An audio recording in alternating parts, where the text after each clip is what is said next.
Saya maaf mau nanya nih. Ini saya ada sambungnya dengan pertanyaan teman saya tadi mengenai kelompok yang suka membid'ah-bid'ahkan itu ya.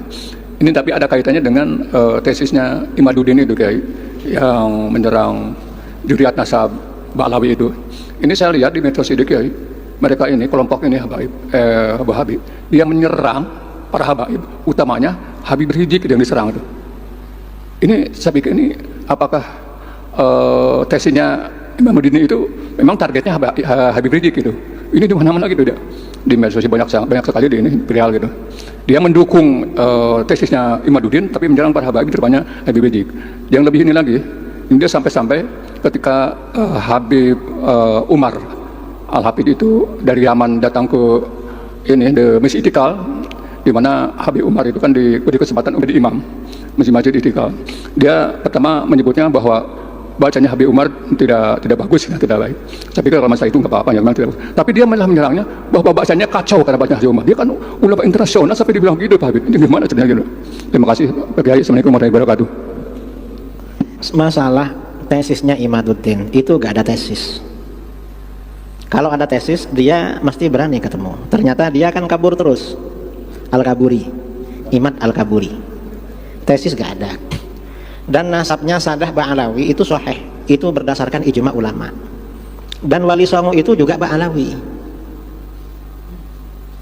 Ba'alawi itu ada dua, ada Sayyid, ada Habib. Nah, dulu yang datang berdakwah ke sini itu rumpun Ba'alawi. Jadi pada abad ke-6 Hijriah ada konflik di Yaman. Negeri Yaman diserbu oleh Ayyubiyin. Oleh Ayyubiyin ini anak cucunya Sultan Salahuddin Al-Ayyubi. Akhirnya banyak meninggal sampai Sadah itu Sayyid Ba'alawi yang habis. Sejak itu yang musnah itu dua marga Bani Jadid kan. Sayyid Alawi bin Ubaidillah itu anaknya kan ada tiga kan. Sayyid Alawi bin Ubaidillah kan, ada Basri, ada Jadid. Basri sama Jadid ini, terus Alawi. Yang Bani Basri, Bani Jadid itu musnah karena terbunuh semua, kecuali seorang perempuan yang meninggal terakhir abad ke-7, musnah waktu itu. Akhirnya banyak orang-orang Tarim Hadramut lari, termasuk yang lari Sayyid Abdul Malik bin Alawi bin Muhammad Shahib Mirbat, lari ke India, hijrah ke India. Kemudian lalu di India punya anak namanya, karena orangnya bagus ya, orangnya bagus, dihormati, punya anak namanya Sayyid Abdullah Al-Madkhan. Lalu Abdullah ini punya anak lagi Ahmad Shah Jalal. Ahmad Shah Jalal ini punya anak lagi Jamaluddin Al-Husain. Nah, Jamaluddin Al-Husain ini yang menjadi datuknya Wali Songo. Karena para dai ulama di Indonesia, di Nusantara rata-rata cucunya Sayyid Jamaluddin Al-Husain. Beliau ini yang datang ke Campa menikah, kemudian sama anak cucunya berdakwah ke Aceh, lalu anak cucunya disebar, lalu beliau juga melanjutkan dakwahnya dan meninggal di Wajo di Sulawesi. Itu Ba'alawi itu. Lalu kemudian pada abad ke berapa ya, beberapa ratus tahun kemudian kalangan habaib ke sini. Yang pertama kali datang itu dari klan Basyaiban, kemudian habib-habib yang lain ke sini. Itu nasabnya sahih dan gak ada yang namanya tesis. Mengapa terjadi seperti itu? Akhir zaman ini dosa besar semakin bermunculan, termasuk membatalkan nasab. Rasulullah SAW bersabda dalam Sahih Muslim, "Isnani finnas fihima kufrun." Dua perkara pada manusia, dua perkara ini mengandung kekufuran. Apa? At-ta'nu fil ansab, mencela nasab. Mencela nasab itu membatalkan nasab. Memang sudah ada. Apa yang disabdakan oleh Rasulullah pasti terjadi. Ya contohnya ini. Dan sekarang kelompoknya ini yang dibatalkan bukan cuma nasabnya Habib, nasabnya orang Jawa dibatalkan semua. Sama ini. Mengapa kelompok ini sudah berani ngomong bahwa penduduk Jawa itu bukan anak cucu Nabi Adam? Anak cucunya siapa? Manusia sebelum Nabi Adam. Ini kan batalkan nasab kan? Sudah ada yang ngomong begitu. Kelompok ini sudah batal semua. Nah, kalau bukan anak cucunya Nabi Adam dari mana? Gak bisa kawin saudara kalau bukan jenis, kalau beda jenis.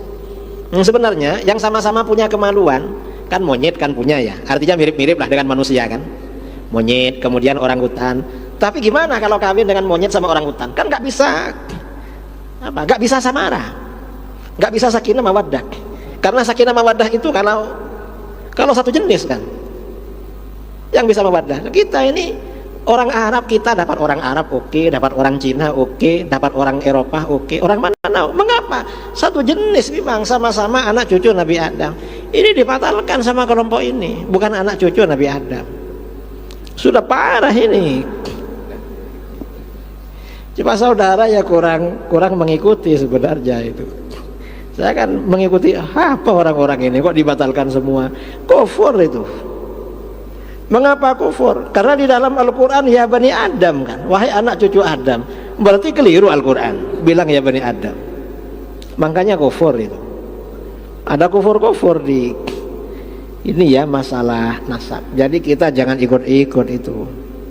Habib-habib itu kalau yang memang benar-benar habib itu nasabnya sahih kepada Rasulullah SAW. Sahih memang, enggak perlu diragukan.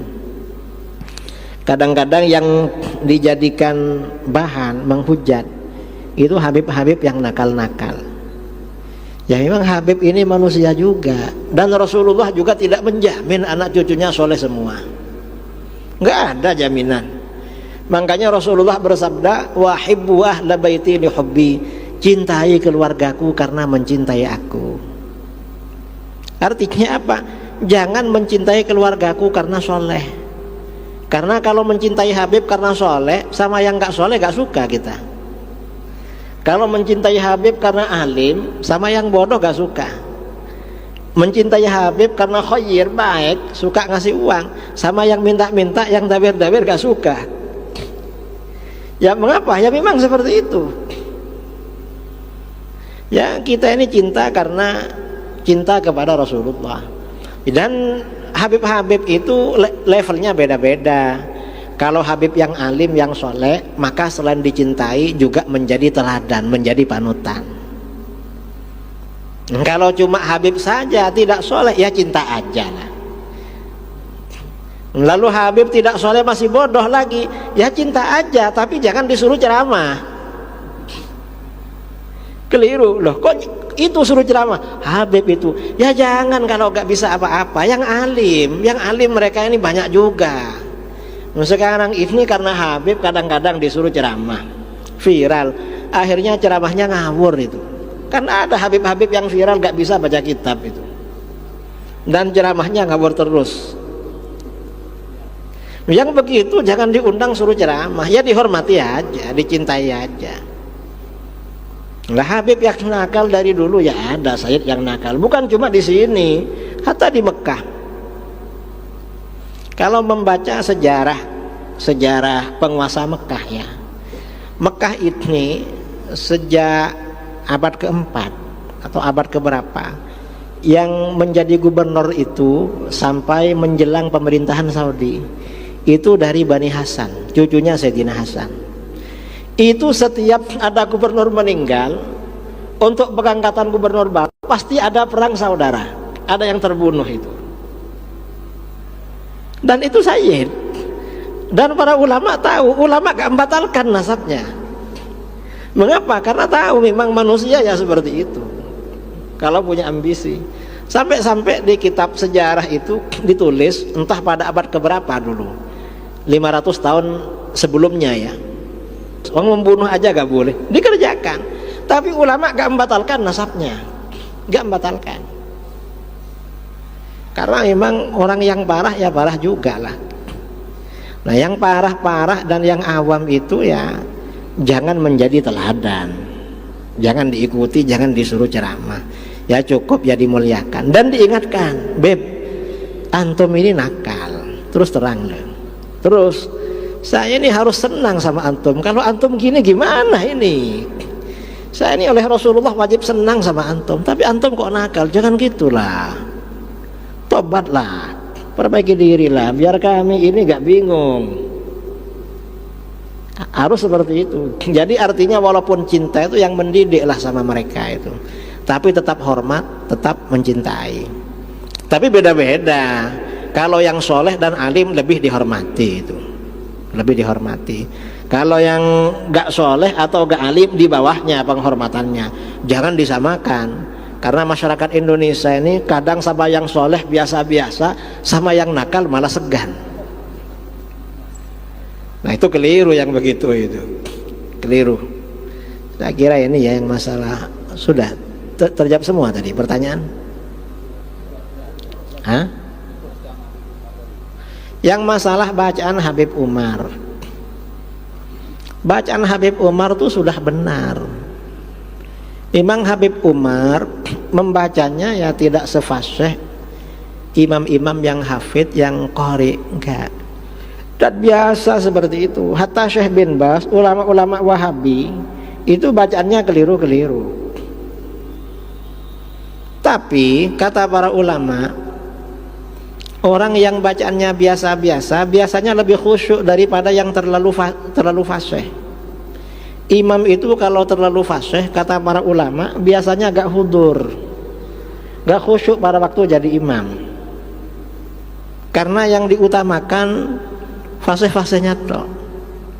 Kalau saya memilih bermakmum di belakang Habib Umar dengan ustadz yang fasih sekali, saya lebih senang di belakang Habib Umar. Mengapa? Orang seperti beliau insya Allah hudur. Habib Umar loh, kalau tidur itu tidurnya duduk bantal taruh sini. Mengapa? Takut batal wudhunya. Dan tidurnya bukan di kasur, di bawah. Saya tanya sama orang yang menemani Habib Umar, takut batal wudhunya. Tidurnya itu sambil duduk begini, cuma kasur begini.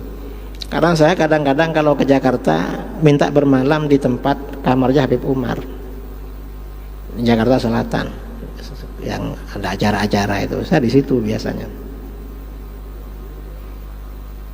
Jadi beliau ini memang orangnya berhati-hati memang. Sekarang ini beliau nggak kesini, dan beliau kesini ini memang diminta, dipaksa memang, bukan keinginannya, bukan, memang didatangkan. Kalau si yang kan ada kelompok yang berusaha mencegah Habib Umar ke sini itu. Ya kelompoknya dia juga. Ya mungkin merasa tersaingi lah dengan Habib-Habib. Ya kalau merasa tersaingi ya apa SDM-nya diperbaiki.